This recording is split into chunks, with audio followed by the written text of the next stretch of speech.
Covid എന്ന മഹാമാരിക്ക് market തകർന്നതിന് ശേഷം പിന്നെ ഒരു തിരിച്ചുകയറ്റമുണ്ടായിരുന്നു. ഇന്നേ വരെ കണ്ടിട്ടുള്ളതിൽ വെച്ച് ഏറ്റവും വലിയ തിരിച്ചുകയറ്റം. ഇന്ത്യൻ മാർക്കറ്റിന്റെ കഥ പറയുകയാണെങ്കിൽ 12,000 നിന്ന് 7,000 മൂവ് ചെയ്തിട്ട് അവിടെ നിന്ന് നേരെ കയറിയത് 7,500 നിന്ന് തിരിച്ചു കയറിയത് 26,200 വീണ്ടും ഒരു മാർക്കറ്റ് ഫോൾ നമ്മൾ കാണുകയാണ്. ഇവിടെ ഏറ്റവും കൂടുതൽ ഇൻവെസ്റ്റേഴ്സ് ആശങ്കപ്പെടുന്നുണ്ട്. ഒപ്പം തന്നെ മാർക്കറ്റിനെ പറ്റി വലിയ ധാരണ ഉണ്ടെങ്കിലും ഇല്ലെങ്കിലും മ്യൂച്വൽ ഫണ്ടിലേക്ക് ഇൻവെസ്റ്റ് ചെയ്തവർക്കും വലിയൊരു ആശങ്കയാണ്. കാരണം മാർക്കറ്റ് വീണ്ടും താഴേക്ക് പോവുകയാണ്. ഇവിടെ പലതരത്തിലുള്ള അഭ്യൂഹങ്ങൾ വന്നുകൊണ്ടിരിക്കുകയാണ്. മാർക്കറ്റ് ഇനിയും വലിയ രീതിയിൽ താഴേക്ക് മൂവ് ചെയ്യും, അല്ലെങ്കിൽ ഒരു റിസഷനിലേക്ക് പോകും, US മാർക്കറ്റ് തകർന്നു പോകാനുള്ള ചാൻസ് കൂടുതലാണ്. അത് ഇന്ത്യൻ മാർക്കറ്റിനെ വളരെയധികം നെഗറ്റീവായിട്ട് അഫക്റ്റ് ചെയ്യും. അത് മ്യൂച്വൽ ഫണ്ടുകളെയൊക്കെ തകർക്കും. മ്യൂച്വൽ ഫണ്ടുകളിലേക്കൊക്കെ ഇൻവെസ്റ്റ് ചെയ്യുന്നത് വലിയ ബുദ്ധിമുട്ടാണ്. പ്രത്യേകിച്ച് സ്മോൾ ക്യാപ്പ് എല്ലാം തന്നെ ക്രാഷിലേക്ക് മൂവ് ചെയ്യണം. അങ്ങനെ നമ്മുടെ നാട്ടിൽ ഇതുമായിട്ട് ബന്ധപ്പെട്ട് അല്ലെങ്കിൽ മ്യൂച്വൽ ഫണ്ട് സ്റ്റോക്ക് മാർക്കറ്റ് ഇൻവെസ്റ്റ്മെൻറ്റുമായിട്ട് ബന്ധപ്പെട്ടിട്ടുള്ള ഒരു ചർച്ച ഇന്നത്തെ ദിവസം നടക്കുകയാണ് എന്നുണ്ടെങ്കിൽ തകർച്ചയെ പറ്റി, അതിൻ്റെ ആഘാതത്തിൻ്റെ പറ്റി, അതിൻ്റെ ഭീകരതയെ പറ്റി വലിയ രീതിയിൽ തന്നെയാണ്. അപ്പോൾ ഇവിടെ ഒരു സാധാരണക്കാരനെ സംബന്ധിച്ച് ഉള്ള ചോദ്യം ഇതാണ്: മാർക്കറ്റ് ഇവിടെ നിന്ന് തിരിച്ചു കയറുമോ? ഞാൻ ഇൻവെസ്റ്റ് ചെയ്തിരിക്കുന്ന മ്യൂച്വൽ ഫണ്ട് അത് ഏത് തന്നെയാണെങ്കിലും അതിനി എന്ത് സംഭവിക്കും? മാർക്കറ്റ് ഇവിടെ നിന്ന് മുകളിലേക്ക് പോയാൽ എപ്പോഴായിരിക്കും, മുകളിലേക്ക് പോകുന്നത് എപ്പോഴായിരിക്കും? അതല്ലെങ്കിൽ ഇവിടെ നിന്ന് താഴേക്ക് വന്നു കഴിഞ്ഞാൽ ഇനി ഞാൻ എന്ത് ചെയ്യണം? സോ ഇന്നത്തെ ഒരു വീഡിയോ അതിനെപ്പറ്റിയുള്ളതാണ്. നമ്മളിവിടെ പ്രധാനമായിട്ട് ശ്രദ്ധിക്കേണ്ട കുറച്ച് കാര്യങ്ങളുണ്ട്. ഒരു മ്യൂച്വൽ ഫണ്ട് ഇൻവെസ്റ്റർ, ഒരു സാധാരണക്കാരനായ, ഞാൻ വലിയൊരു ഇൻവെസ്റ്റ്മെൻറ്റിൻ്റെ കാര്യമല്ല പറയുന്നത്, ഒരു സാധാരണക്കാരനായ മാർക്കറ്റിനെ പറ്റി മിനിമം ധാരണയുള്ള ഒരു വ്യക്തിക്ക് വേണ്ടിയിട്ട് സംസാരിക്കുകയാണ്. അപ്പോൾ എന്താണ് മ്യൂച്വൽ ഫണ്ട് എന്നുള്ളതിനെ പറ്റിയൊക്കെ ഒരു ധാരണ ഉണ്ടായിരിക്കും. അതുപോലെ തന്നെ SIP എന്താണ്, ലംസം എന്താണെന്നുള്ള കാര്യങ്ങളൊക്കെ തന്നെ ഒരു ഐഡിയ ഉണ്ടായിരിക്കും. സോ അതിനെ പറ്റിയൊക്കെ കേട്ടറിഞ്ഞു. സ്റ്റോക്ക് മാർക്കറ്റിനെ പറ്റി ഒരു മിനിമം ഒരു കാര്യങ്ങളൊക്കെ മനസ്സിലാക്കാൻ കഴിഞ്ഞിട്ടുണ്ട്. അതിനെ അടിസ്ഥാനപ്പെടുത്തിയാണ് stock market mutual fund through invest ചെയ്തിരിക്കുന്നത്. ഇൻവെസ്റ്റ് ചെയ്തത് 2022-ലോ 2023-ലോ ആണ് എന്ന് വിചാരിക്കുക. വലിയ രീതിയിലുള്ള വളർച്ച കണ്ടപ്പോൾ സ്വാഭാവികമായിട്ട് ഒരുപാട് പ്രതീക്ഷകളോടുകൂടി പിന്നെ 2024-ലും നിക്ഷേപിച്ചിട്ടുണ്ടായിരിക്കാം. അവിടെ നിന്ന് വീണ്ടും മാർക്കറ്റ് ഒന്ന് കയറുകയാണ്. ഈ പറയുന്നത് പോലെ നമ്മളൊരു സെപ്റ്റംബറിലേക്കൊക്കെ എത്തുമ്പോഴേക്കും അത്യാവശ്യം നല്ലൊരു രീതിയിലുള്ളൊരു ഹൈക്ക് മാർക്കറ്റിൽ വന്നു.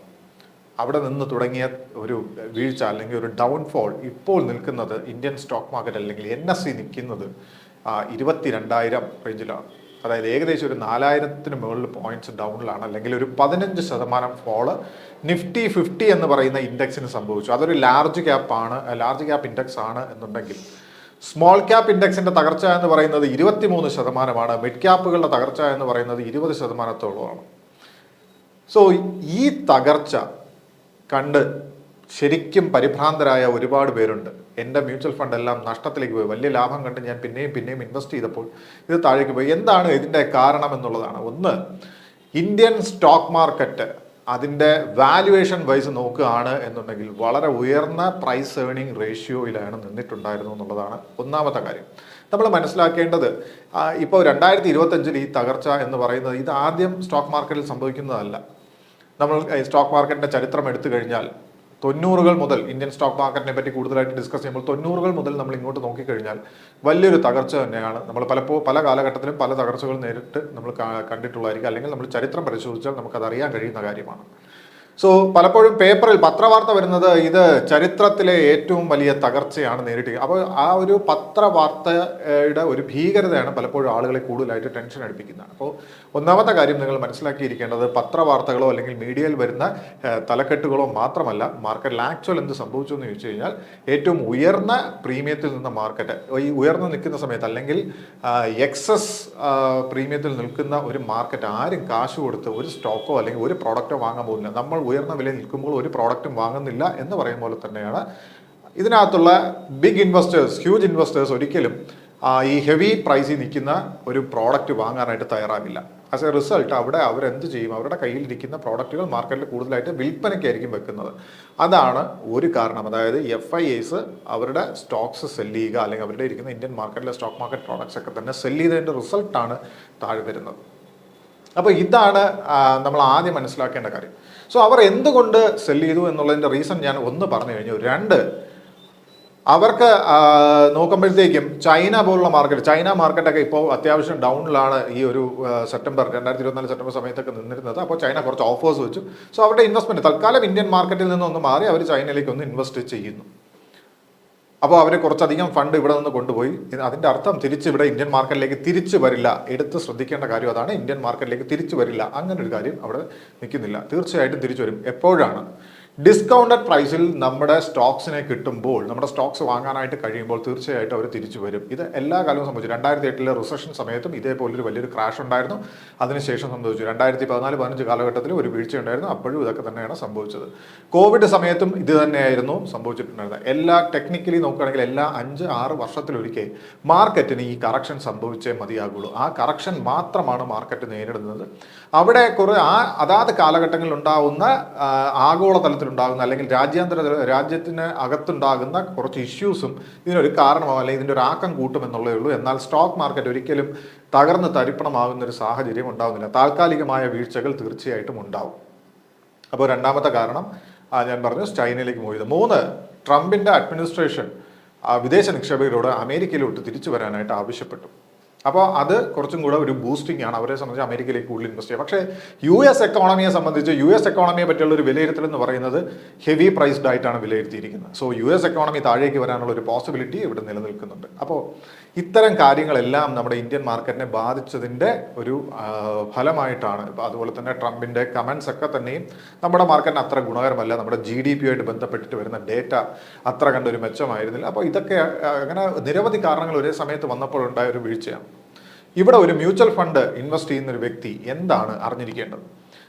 മ്യൂച്വൽ ഫണ്ട് എന്ന് പറയുന്ന ഒരു ലോങ് ടൈം വിഷനോട് കൂടി ഇൻവെസ്റ്റ് ചെയ്യേണ്ട പ്രോഡക്റ്റ് ആണ്, ഷോർട്ട് ടൈം അല്ല. ദാറ്റ് മീൻസ് അറ്റ്ലീസ്റ്റ് നിങ്ങളൊരു 3 വർഷമെങ്കിലും മുന്നിൽ കണ്ടുകൊണ്ട് വേണം ഒരു മ്യൂച്വൽ ഫണ്ട് ഇൻവെസ്റ്റ് ചെയ്യാൻ. അപ്പോൾ കയ്യിലിരിക്കുന്ന കാശ് നമ്മൾ സേവിങ് SIP രൂപത്തിലോ ലംസത്തിന്റെ രൂപത്തിലോ നമ്മൾ ഇൻവെസ്റ്റ് ചെയ്യുകയാണ് എന്നുണ്ടെങ്കിൽ നമ്മളത് കുറച്ചൊരു 3 വർഷമെങ്കിലും അറ്റ്ലീസ്റ്റ് പ്ലാൻ ചെയ്യുക. സോ ഇപ്പോഴത്തെ ഇന്ത്യൻ മാർക്കറ്റിന്റെ തകർച്ചയെ ഏറ്റവും ഫേമസ് ആയിട്ടുള്ള എക്കോണമിസ്റ്റുകൾ പോലും പ്രവചിക്കുന്നത് 2025 എന്ന് പറയുന്ന ഒരു സമയം മാത്രമാണ്. അതായത് 2025 ഇനി അടുത്തൊരു 6-7 മാസം കൂടെ കഴിഞ്ഞു കഴിഞ്ഞാൽ ഈ ഒരു സ്ഥിതി ഇതേ തൽസ്ഥിതി നിന്ന് പോവുകയാണെങ്കിൽ തന്നെ അതിലൊരു മാറ്റം വരാൻ ഒരു 5-6 മാസം കൂടെ വെയിറ്റ് ചെയ്താൽ മതി എന്നുള്ളതാണ്. അത് കഴിയുമ്പോൾ മാർക്കറ്റ് വീണ്ടും റിക്കവറി സംഭവിക്കുക തന്നെ ചെയ്യും. കാരണം അങ്ങനെ സംഭവിച്ചേ മതിയാവുള്ളൂ. പുതിയ ഇൻവെസ്റ്റേഴ്സ് കടന്നു വരും. ലോ പ്രൈസിൽ നിൽക്കുന്ന സ്റ്റോക്കുകൾ ഒരുപാട് പേര് ഇൻവെസ്റ്റ് ചെയ്യും, വാങ്ങിക്കൂട്ടും. തീർച്ചയായിട്ടും മാർക്കറ്റ് അടുത്ത വഴിക്ക് തിരിച്ചു കയറി പോകുന്നതാണ്. ഇവിടെ ഒരു മ്യൂച്വൽ ഫണ്ട് ഇൻവെസ്റ്റർ ആദ്യം ചിന്തിക്കേണ്ട കാര്യം, ഇപ്പോൾ വന്നിരിക്കുന്ന ഒരു ലോയിൽ നിങ്ങൾക്ക് ഇൻവെസ്റ്റ് ചെയ്യാൻ താല്പര്യമുണ്ടെങ്കിൽ തീർച്ചയായിട്ടും ഇൻവെസ്റ്റ് ചെയ്യുക. അപ്പോൾ അടുത്തൊരു ചോദ്യം നിങ്ങൾക്കുണ്ടാവും, ഇവിടെ ഇൻവെസ്റ്റ് ചെയ്താൽ വീണ്ടും താഴേക്ക് പോകില്ല, അല്ലെങ്കിൽ ഞാൻ നേരത്തെ ഇൻവെസ്റ്റ് ചെയ്തിരുന്നു അത് വീണ്ടും അതിന് ബുദ്ധിമുട്ടുണ്ടാവില്ലേ? നേരത്തെ നിങ്ങൾ ഇൻവെസ്റ്റ് ചെയ്തിരുന്നത് നിങ്ങൾ SIP രൂപത്തിലാണ് ചെയ്യുകയാണ്, അതല്ലെങ്കിൽ നിങ്ങൾ ലംസമായിട്ട് ചെയ്തിരുന്നു, വീണ്ടും ഇൻവെസ്റ്റ് ചെയ്യുകയാണ് എന്നുണ്ടെങ്കിൽ അവിടെ ശ്രദ്ധിക്കേണ്ട കാര്യം, കഴിയുന്നതും ബാലൻസ്ഡ് ഫണ്ടുകളിൽ ഇൻവെസ്റ്റ് ചെയ്യാൻ ശ്രമിക്കുക. നിങ്ങൾക്ക് ഇങ്ങനെ ഒരു സംശയമുണ്ടെങ്കിൽ, റിസ്ക് എടുക്കാനുള്ള താല്പര്യം കുറവാണെങ്കിൽ ബാലൻസ്ഡ് ഫണ്ടുകളിലേക്ക് ഇൻവെസ്റ്റ് ചെയ്യുക. എന്തുകൊണ്ട് ബാലൻസ്ഡ് ഫണ്ടിലേക്ക് ഇൻവെസ്റ്റ് ചെയ്യണമെന്ന് പറയുന്നതിൻ്റെ കാര്യം, 40% ഓഫ് ഫണ്ട്സും അത് ബോണ്ടുകളിലേക്കും 60% ഇക്വിറ്റിയിലേക്കുമാണ് നിൽക്കുന്നത്. കൂടുതലായിട്ടും മ്യൂച്വൽ ഫണ്ട് കമ്പനീസ് ആ രീതിയിലാണ് ബാലൻസ് ഫണ്ടുകൾ മെയിൻറ്റെയിൻ ചെയ്യുന്നത്. സോ മാർക്കറ്റ് ഇവിടെ നിന്ന് താഴേക്ക് മൂവ് ചെയ്തു കഴിഞ്ഞാലും നമ്മുടെ ഫണ്ടിൻ്റെ വലിയൊരു ശതമാനം ബോണ്ടുകളിൽ നിന്നുള്ള റിട്ടേൺസ് കിട്ടുന്നുണ്ട്. മാർക്കറ്റ് തിരിച്ചു കയറുമ്പോൾ ഇക്വിറ്റിയിൽ നിന്നുള്ള റിട്ടേൺ നമുക്ക് കിട്ടുന്നുണ്ട്. അപ്പോൾ ഈ ഒരു റേഷ്യോ മെയിൻറ്റെയിൻ ചെയ്യുന്നത് കൊണ്ട് തന്നെ ബാലൻസ് ഫണ്ടുകളിൽ ഉള്ള ഒരു തകർച്ച, ഇനിയും മാർക്കറ്റ് താഴെ പോയി കഴിഞ്ഞാൽ ഉണ്ടാകുന്ന തകർച്ച എന്ന് പറയുന്നത് അത്ര കണ്ടങ്ങ് ഭയപ്പെടാനായിട്ട് വരത്തില്ല. ചിലപ്പോൾ മേ ബി മറ്റ് മാർക്കറ്റുകളിൽ ഉണ്ടാകുന്ന നെഗറ്റീവായിട്ടുള്ള കണ്ടീഷൻസ് ഇന്ത്യൻ മാർക്കറ്റിനെ എഫക്റ്റ് ചെയ്യാം. അപ്പോൾ അങ്ങനെ വരികയാണെങ്കിൽ വീണ്ടും താഴേക്ക് പോകും. നമുക്ക് പോകില്ല എന്നൊന്നും ഉറപ്പൊന്നുമില്ല. പക്ഷേ അങ്ങനെ പോയി കഴിഞ്ഞാൽ നിങ്ങൾക്ക് അവിടെ ചെയ്യാൻ പറ്റുന്ന ഏറ്റവും നല്ല കാര്യം ബാലൻസ്ഡ് ഫണ്ടുകൾ കഴിയുന്നതും അതുപോലെ തന്നെ റിസ്ക് കുറഞ്ഞ ഫണ്ടുകളിലേക്ക് കൂടുതലായിട്ട് ഇൻവെസ്റ്റ് ചെയ്യാനായിട്ട് ശ്രമിച്ചാൽ മതി. ഇനി ചെയ്യുകയാണ് എന്നുണ്ടെങ്കിൽ അടുത്ത താഴേക്ക് വരുമ്പോൾ നിങ്ങൾ റിസ്ക് കൂടിയ, ഇനിയും മാർക്കറ്റിൽ നിന്ന് താഴെ പോയി അതിൻ്റെ ഒരു കറക്ഷനൊക്കെ കംപ്ലീറ്റ് ആയി എന്ന് നമുക്ക് ബോധ്യപ്പെട്ടതിന് ശേഷം റിസ്ക് കൂടിയ ഫണ്ടുകളിലേക്ക് നിങ്ങൾ ഇൻവെസ്റ്റ് ചെയ്താൽ മാത്രം മതിയാകും. നിലവിലുള്ള ഫണ്ടുകളിലേക്ക് നിങ്ങൾ റിസ്ക് കൂടിയ അല്ലെങ്കിൽ സ്മോൾ ക്യാപ് ഫണ്ടുകളിലേക്കൊക്കെ നിങ്ങൾ ഇൻവെസ്റ്റ് ചെയ്തു, അല്ലെങ്കിൽ മിഡ് ക്യാപ് ഫണ്ടുകളിലേക്ക് ഇൻവെസ്റ്റ് ചെയ്തു, മാർക്കറ്റ് വീണ്ടും താഴേക്ക് മൂവ് ചെയ്യും. റിസ്ക് ഉണ്ടോ? ഉണ്ട്, തീർച്ചയായും. പക്ഷേ മ്യൂച്വൽ ഫണ്ട്സിൻ്റെ കേസിൽ പറയുകയാണ് എന്നുണ്ടെങ്കിൽ നിങ്ങൾ അഗെയിൻ റിപ്പീറ്റഡ് ഇൻവെസ്റ്റ് ചെയ്യുക. നിങ്ങൾ കൊടുത്തിട്ടുള്ള മാർക്കറ്റ് കയറിപ്പോയപ്പോൾ നമ്മൾ വളരെ സന്തോഷത്തോടു കൂടി കാത്തിരുന്നത് പോലെ തന്നെ മാർക്കറ്റ് താഴെ ഇറങ്ങുമ്പോഴും അത് വലിയൊരു ഓപ്പർച്യൂണിറ്റി ആയിട്ട് കണ്ടുകൊണ്ട് അഗെയിൻ നിങ്ങൾ ഇൻവെസ്റ്റ് ചെയ്യാൻ തന്നെ തയ്യാറാവുക. ഇൻവെസ്റ്റ് ചെയ്യുന്നു എന്ന് പറയുന്നത് നിങ്ങൾ ഓൾറെഡി ഉള്ള അത് SIPയുടെ രൂപത്തിലാണെങ്കിലും ലംസത്തിൻ്റെ രൂപത്തിലാണെങ്കിലും ഈ സമയത്ത് നിങ്ങൾ നടത്തുന്ന ഇൻവെസ്റ്റ്മെൻ്റ് എല്ലാം നിങ്ങളുടെ ഇൻവെസ്റ്റ്മെൻറ്റിൻ്റെ വാല്യൂ കൂട്ടുന്നു. മാർക്കറ്റ് അടുത്ത് തിരിച്ചു കയറുന്ന സമയത്ത് നിങ്ങളിപ്പോൾ എക്സ്പെക്ട് ചെയ്തതിനേക്കാൾ വലിയൊരു റിട്ടേൺ ആയിരിക്കും വരുന്നത്. സോ മാർക്കറ്റിൻ്റെ ഫോൾ എന്ന് പറയുന്നത് ഒരു ഓപ്പർച്യൂണിറ്റി ആയിട്ട് കാണുക. ഓൾറെഡി വാറൻ ബഫറ്റ് ഒക്കെ തന്നെ പറഞ്ഞൊരു കമൻ്റ് ഉണ്ട്, എല്ലാവരും ഭയപ്പെട്ടിരിക്കുന്ന സമയത്ത് ഇൻവെസ്റ്റ് ചെയ്യുക, എല്ലാവരും ഇൻവെസ്റ്റ് ചെയ്യുന്ന സമയത്ത് മാറി നിൽക്കുക. ഇതാണ് സ്റ്റോക്ക് മാർക്കറ്റിനെ പറ്റിയുള്ള ഏറ്റവും ഫേമസ് ആയിട്ടുള്ള അദ്ദേഹത്തിൻ്റെ ഒരു കമൻറ്റാണ്. സോ അത് വളരെ സത്യമാണ്. കാര്യം എന്ന് പറഞ്ഞു കഴിഞ്ഞാൽ നമ്മൾ എന്തുകൊണ്ട് പേടിക്കുന്നു എന്ന് ചോദിച്ചാൽ മാർക്കറ്റ് ഫോൾ ചെയ്ത് അങ്ങ് ഇല്ലാതാകുമോ എന്നാണ് നമ്മൾ ഭയപ്പെടുന്നത്. പക്ഷേ സ്റ്റോക്ക് മാർക്കറ്റിന് അങ്ങനെ ഒരു അവസ്ഥയില്ല, കോർപ്പറേറ്റുകൾക്ക് അങ്ങനെ ഒരു അവസ്ഥയില്ല.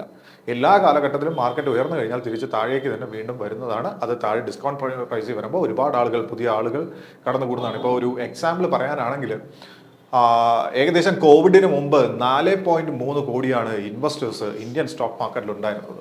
കോവിഡ് കഴിഞ്ഞിട്ടുള്ള ഒരു 3 വർഷത്തെ ഹിസ്റ്ററി എടുക്കുകയാണെങ്കിൽ 11.5 കോടിയാണ് 2023 ആയപ്പോഴത്തേക്കും 2023 കഴിയാറായപ്പോഴത്തേക്ക് ഇന്ത്യൻ മാർക്കറ്റിൽ റെക്കോർഡ് ചെയ്തിട്ടുള്ളത്. ആക്റ്റീവ് ട്രേഡേഴ്സിൻ്റെ സ്റ്റോറിയാണ്.